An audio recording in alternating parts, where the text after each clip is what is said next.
Buenos días chicos, bienvenidos a una clase más del curso Docencia en Ciencias de la Salud. Esta semana vamos a ver de qué se tratan las estrategias de enseñanza-aprendizaje, pero en primera instancia vamos a aprender también qué cosa involucra el proceso de enseñanza-aprendizaje. Vamos a aprender sobre las características del estudiante, del docente, las características propias de este proceso, para luego entrar en las estrategias netas de enseñanza-aprendizaje, tanto sus elementos como la clasificación de las mismas. Al finalizar la clase, ustedes van a poder conocer estas estrategias, así como los determinantes del proceso de enseñanza-aprendizaje. Esta clase es sumamente importante para entender cómo vamos a poder estructurar nuestras futuras sesiones y nuestras clases magistrales. Entonces vamos a retroceder un poco. En las primeras clases habíamos hablado sobre la evolución del modelo de enseñanza-aprendizaje, habíamos hablado de la evolución de la educación. Pasamos de un modelo bastante tradicional, vertical, donde el docente era el que tenía la última palabra y el conocimiento absoluto del tema, y el estudiante era un mero receptor de la información, a un modelo de aprendizaje mucho más actual, donde las tecnologías de la información nos brindaban más acceso a información importante y donde el estudiante ya no solamente tenía que recepcionar el conocimiento y mantenerlo de manera teórica o memorística, sino tenía que convertirlo y aplicarlo a la resolución real de problemas de la vida real, valga la redundancia. Entonces habíamos visto que ya el modelo no buscaba inculcar saberes, sino inculcar competencias, es decir, desarrollar competencias en los estudiantes. Entonces, definitivamente en esta evolución de los modelos de enseñanza-aprendizaje, las características del docente también empiezan a cambiar y por ende las características del estudiante también.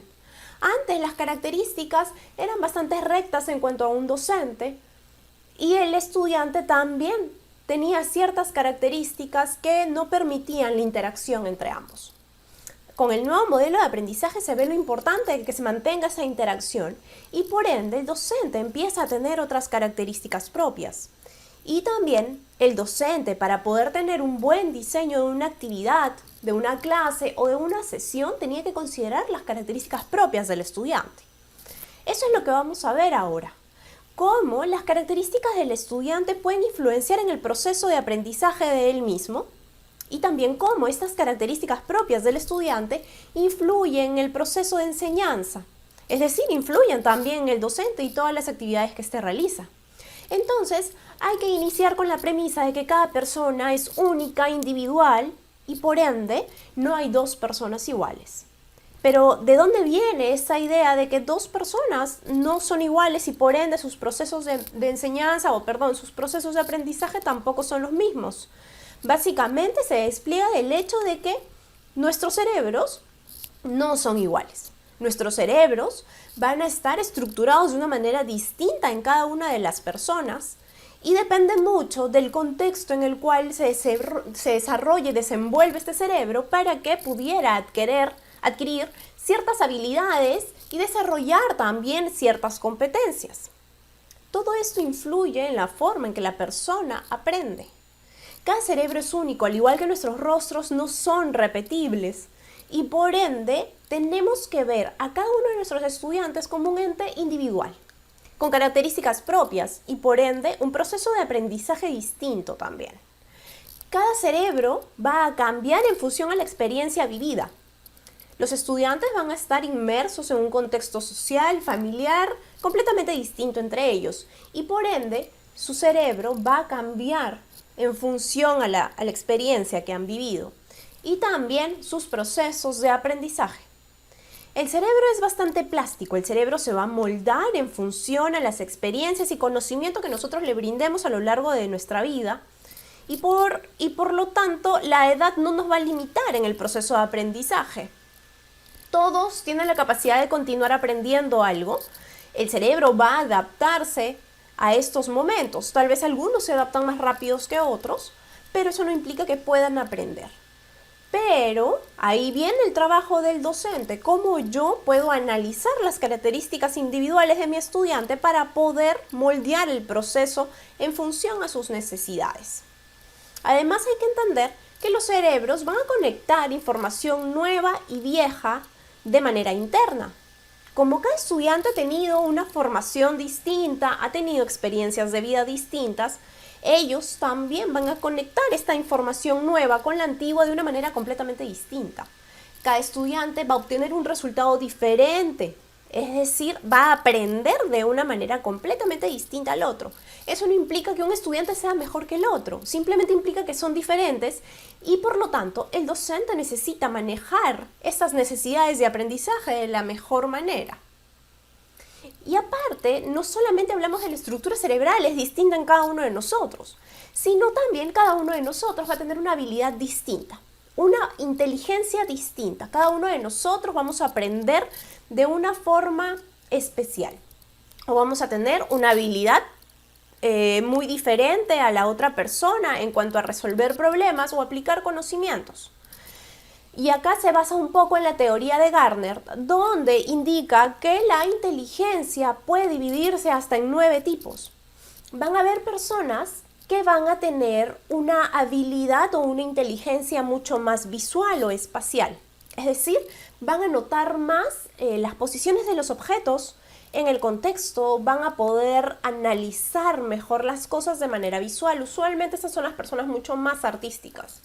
Vamos a tener personas que van a tener una inteligencia naturalista, es decir, cómo sus actividades, sus habilidades afectan al entorno natural y por ende ellos se relacionan de mejor manera. Hay una inteligencia lógica, lingüística, interpersonal, intrapersonal, kinestésico, que son estas personas que aprenden a través del movimiento. Es decir, son personas que necesitan aplicar en alguna actividad práctica el nuevo conocimiento para poderlo interiorizar. Son personas que no les basta una clase teórica para poder aprender. Son personas que necesitan hacer algo con las manos, con el movimiento, con el cuerpo. Además vamos a tener una inteligencia musical, existencial, intrapersonal. Estos 9 tipos de inteligencia reafirman el concepto de que el estudiante no va a aprender al mismo ritmo que el otro. El estudiante tal vez con una actividad no va a aprender igual que su compañero. Cada uno va a obtener una información distinta y la va a procesar también de una manera distinta. Es por eso que el docente tiene que acompañar en el proceso de enseñanza de manera permanente al estudiante. Analizar cuáles son las necesidades de cada uno de ellos, cuáles son sus fortalezas y debilidades y poder orientar las clases y las sesiones en función a eso. Y es un punto fundamental en el proceso de enseñanza-aprendizaje, es de que estas habilidades o esta inteligencia se van a estimular por los factores externos. Es decir, yo como docente tengo la capacidad de estimular esta inteligencia, de estimular este aprendizaje en mis estudiantes. Pero además, no solamente mis estudiantes tienen características específicas, sino yo como persona, como docente, también tengo mis características propias, mis experiencias propias, mi forma de enseñar y por lo tanto tenemos también que adaptar las características del docente a las características del estudiante, de manera que este proceso se facilite. Hay que ver que el docente tiene la capacidad de influenciar en su estudiante, tiene la capacidad de motivarlo para que estudie, tiene la capacidad de motivarlo para que interactúe con el nuevo conocimiento. Tiene la capacidad de inspirar para que el estudiante se involucre, lo convierta en un aprendizaje significativo. No vale, como en el modelo anterior, que el docente simplemente se pare frente a los estudiantes y brinda la información. Ahora el docente tiene el rol de hacer que el estudiante desarrolle la competencia, es decir, que se involucre, que quiera aprender, que quiera realizar la actividad, que la empiece a aplicar de manera correcta.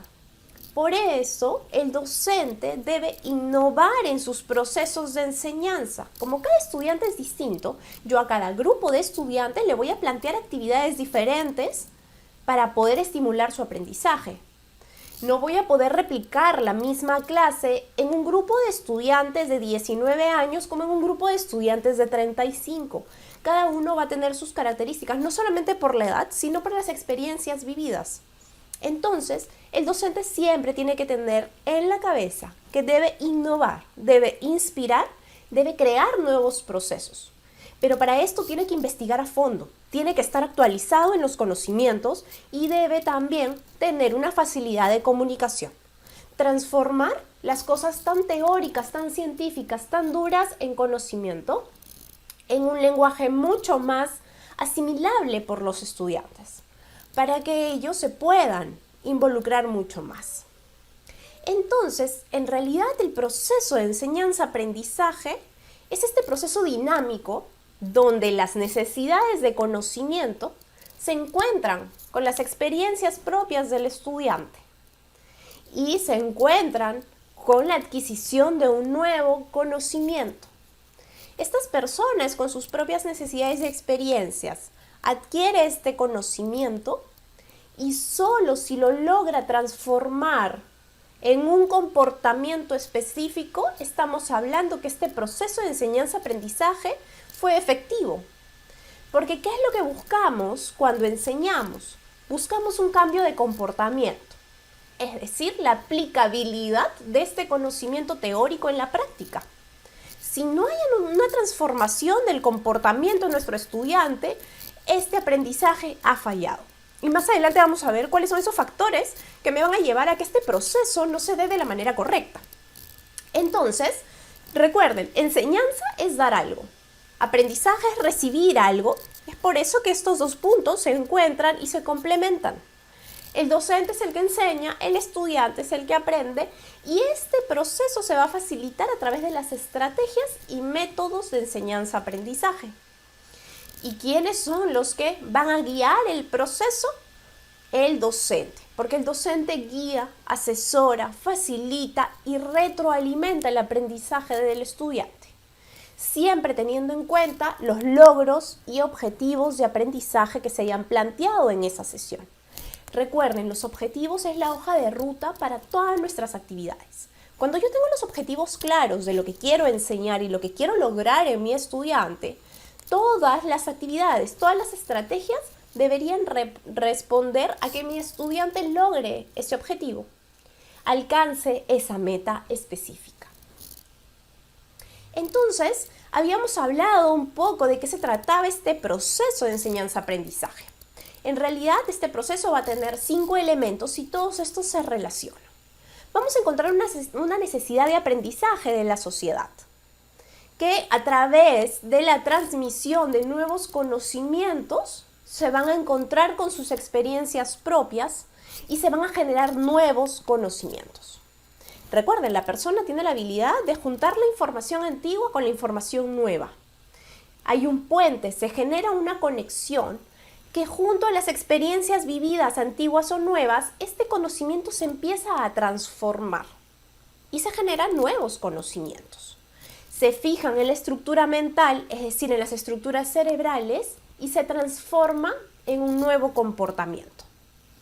Cuando yo logro que esta persona transforme el comportamiento, eso quiere decir que tuvo un aprendizaje significativo, que me va a ayudar a que esta persona convierta la teoría en la práctica, mis métodos y mis estrategias de enseñanza-aprendizaje. Entonces, este ciclo del aprendizaje no se trata solamente de pararme al frente y decirle la información. Yo tengo que preparar mi escena de aprendizaje y para eso tengo que conocer los puntos que involucra un ciclo de aprendizaje. Lo primero es que yo tengo que preparar mi ambiente como un ambiente de aprendizaje, es decir, hago la conexión con mis estudiantes, genero la confianza con mis participantes, donde dejamos en claro que estamos en un ambiente de aprendizaje. Por lo tanto, no hay respuesta mala, no hay pregunta mala. Todo está permitido dentro de un entorno de aprendizaje. Para de esa manera yo poder conectar con el nuevo conocimiento, brindar la nueva información, pero siempre planteándolo en un gran contexto. Hay que plantear el escenario. No podemos hablar de una teoría neta si no la empiezo a aplicar en un contexto real, para que el estudiante vea la significancia de ese nuevo conocimiento. Describo las consecuencias, las causas de este tema que estamos trabajando y empezamos a desarrollar actividades que en función a la guía que el docente le está brindando y los comentarios que le brinda de manera constante, el estudiante va a poder demostrar a través de las actividades cómo ha aprendido este conocimiento. Es por eso que muchas veces en ciencias de la salud se trabajan los casos clínicos. Les brindamos la parte teórica, les brindamos la ejecución a través de ejemplos reales y luego le brindamos un caso para que ustedes lo puedan desarrollar, puedan aplicar esta teoría aprendida en función a la guía que nosotros le hemos dado y ustedes van a empezar a demostrar este nuevo aprendizaje a través de la resolución de los casos.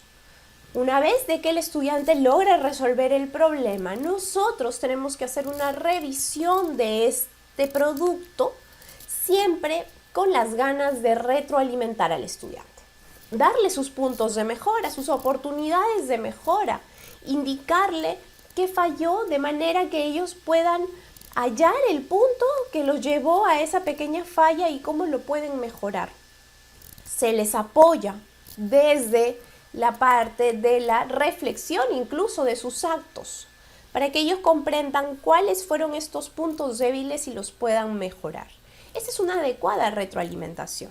Felicitamos el esfuerzo y también tenemos que indicarles los puntos que pueden mejorar.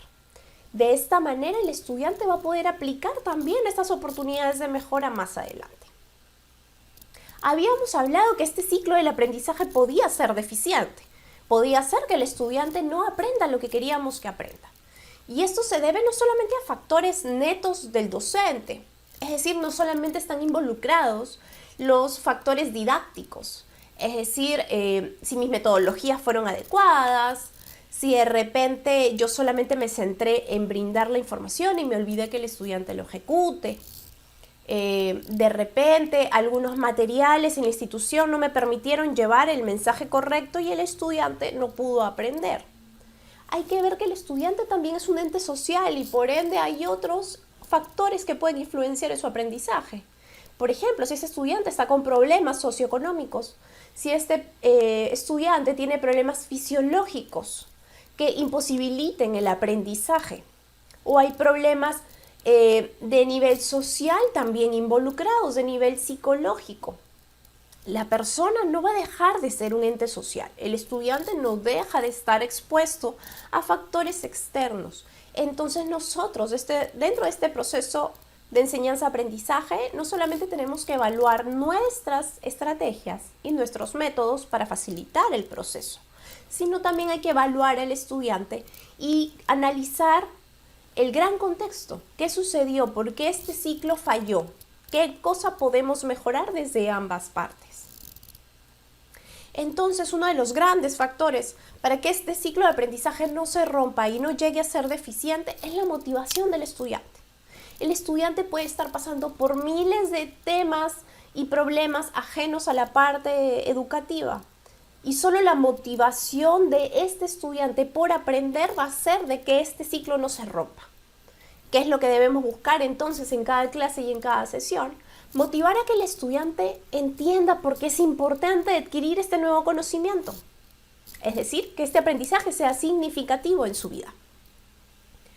Y sobre esto, la didáctica nos guía muy bien en el proceso para poder enseñar. La didáctica es una disciplina de la educación que nos brinda técnicas para que nosotros podamos desarrollar y facilitar este proceso de enseñanza-aprendizaje. Básicamente la didáctica nos ayuda a mejorar el proceso y nos plantea 8 grandes principios. El primero y el más importante, el foco principal del proceso debe ser en el estudiante. El estudiante es el foco del proceso. En él vamos a centrar todas nuestras actividades. Todas nuestras estrategias deben involucrarlo al 100% en función a sus características. Es decir, yo tengo que analizar primero a mi estudiante y ver qué actividad, qué estrategia funciona mejor en él para que pueda aprender. Pero además tenemos que ser creativos y eso lo venimos diciendo desde hace mucho. La educación debe estar ligada a la creatividad, a la innovación. También se pide la apertura de ambas partes.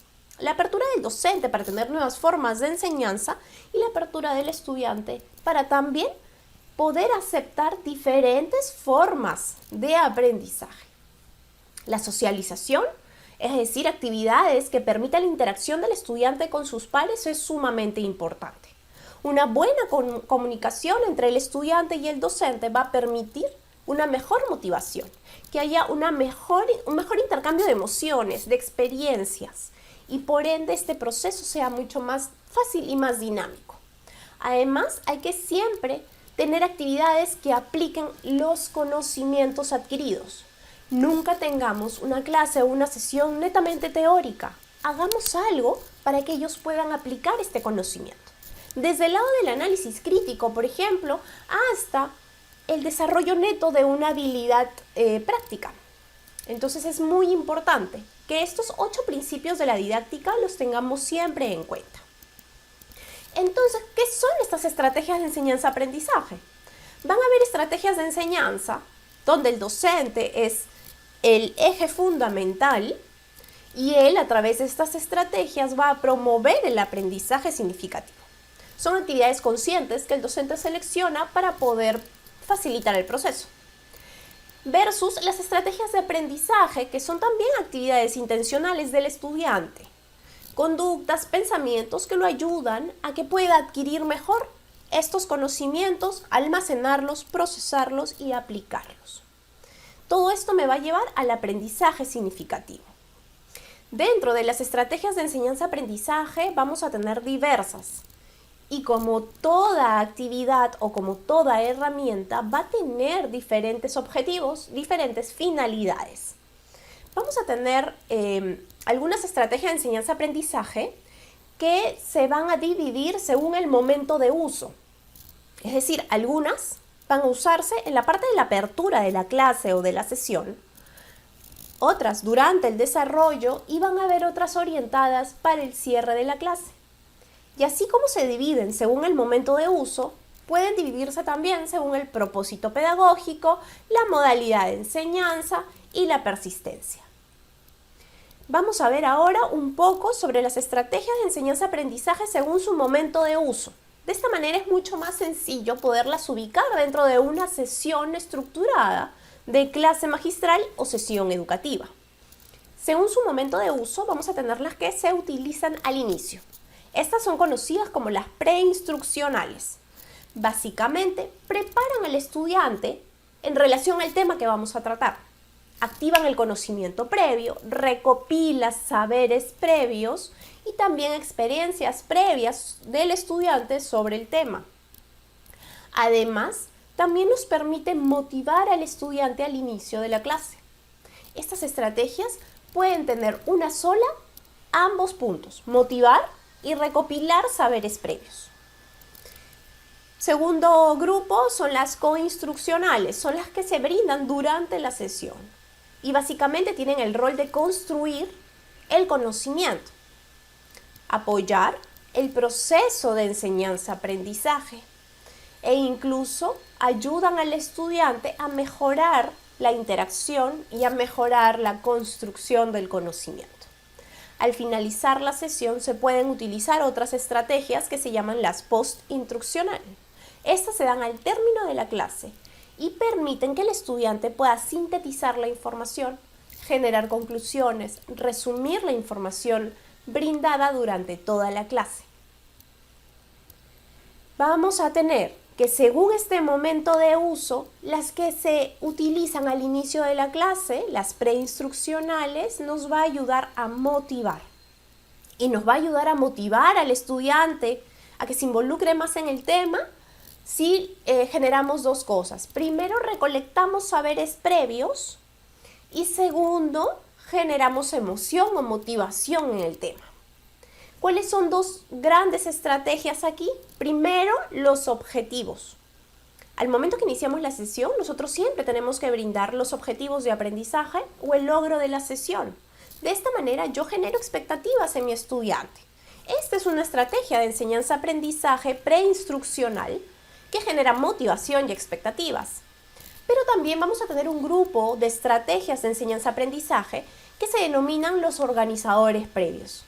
Estos organizadores previos nos van a ayudar para recolectar los saberes previos, motivar y emocionar a nuestro estudiante. Y dentro de estos organizadores previos vamos a tener muchas técnicas, como por ejemplo la lluvia de ideas,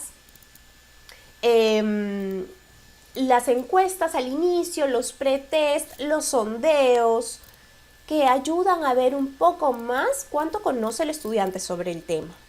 E incluso que ellos despierten un poquito más al inicio de la clase. Luego vamos a tener otras estrategias que ayudan a construir el conocimiento. Estas se dan durante la clase y pueden ser ilustraciones como los mapas mentales, los mapas conceptuales, pueden ser el uso de analogías o trabajos netos. Por último, y ya casi finalizando la clase, vamos a tener las estrategias post-instruccionales. Estas permiten ya no solo la construcción del conocimiento, sino sobre todo la fijación del conocimiento. Estas ayudan a ver cuánto conocimiento permanece aún en el estudiante al finalizar la clase. Es decir, cuánto aprendió el día de hoy. Y para eso también podemos utilizar los test, que son preguntas intercaladas, podemos utilizar los mapas conceptuales, resúmenes, infografías, entre otras. Estas estrategias buscan que luego de la clase el estudiante se quede con el conocimiento y pueda transmitir este conocimiento también a las demás personas. Pero este proceso de enseñanza-aprendizaje no se puede dar si es que el estudiante no tiene reacciones positivas ante el proceso. ¿Y por qué? Porque en realidad 50% del aprendizaje depende de la voluntad del estudiante. Depende de las ganas del estudiante por aprender. Y eso quiere decir que nosotros tenemos que estimularlos a través de los sentidos, por ejemplo. Despertarlo, motivarlo. El estudiante no se puede dormir durante la clase. Si el estudiante está estimulado al 100% por los sonidos, por los movimientos del docente, va a poder estar más atento. Un cerebro atento es un cerebro que procesa mejor la información. Pero si el estudiante realmente está emocionado con el tema y realmente siente que es un tema que le va a servir, va a tener respuestas emotivas. El cuerpo va a estar completamente alerta. Un cuerpo alerta va a mandar respuestas motoras hacia el cerebro para que esté mucho más alerta. Por ende, este aprendizaje se fija más. Este aprendizaje perdura por más tiempo. Entonces, ¿qué tenemos que hacer? Buscar que el estudiante reaccione de manera positiva al proceso de enseñanza-aprendizaje. Es ver que nuestro estudiante esté al 100% involucrado en el proceso. Entonces, a manera de conclusión, ¿qué es lo que debe tener un proceso de enseñanza-aprendizaje? ¿Y qué es lo que debe tener una gran estrategia de enseñanza-aprendizaje? Primero, tiene que tener un uso disruptivo. No solamente la clase tiene que ser disruptiva, sino mis estrategias como docente también lo deben ser. No se trata de continuar un molde preestablecido. Se trata de modificar estas estrategias en función a la necesidad de mi estudiante, de manera que esta persona se involucre mucho más. Y esto se aplica mucho en las sesiones educativas a la comunidad. Comunidad que no está reactiva al nuevo conocimiento. Comunidad que no participa, comunidad que siente que el mensaje que le estamos llevando no le sirve, es una comunidad que no aprende en temas de salud. Y en salud es fundamental que la persona y la comunidad entienda por qué es importante aprender el mensaje. Ser disruptivo nos ayuda a que esto se fije por más tiempo. Además, nosotros tenemos que buscar el análisis del tema. Que la persona genere su propia opinión sobre el tema, que el estudiante se involucre de manera crítica en el análisis de un tema es sumamente importante. Porque esto va a llevar a que esta persona se emocione, se involucre con el tema y por ende va a aprender mejor. Ya hemos visto que las emociones involucran al 100% en el proceso de enseñanza-aprendizaje. Y por último, no dejemos que el conocimiento sea netamente teórico. Hagamos lo que lo realicen en la práctica.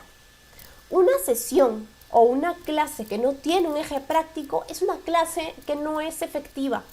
Hagamos de alguna manera, hasta a través de las plataformas digitales, que estas personas puedan aplicar el conocimiento dicho en esta clase. Y siempre es bueno que este nuevo conocimiento se fije en un saber previo, Siempre investiguen cuánto conocen sus estudiantes sobre el tema.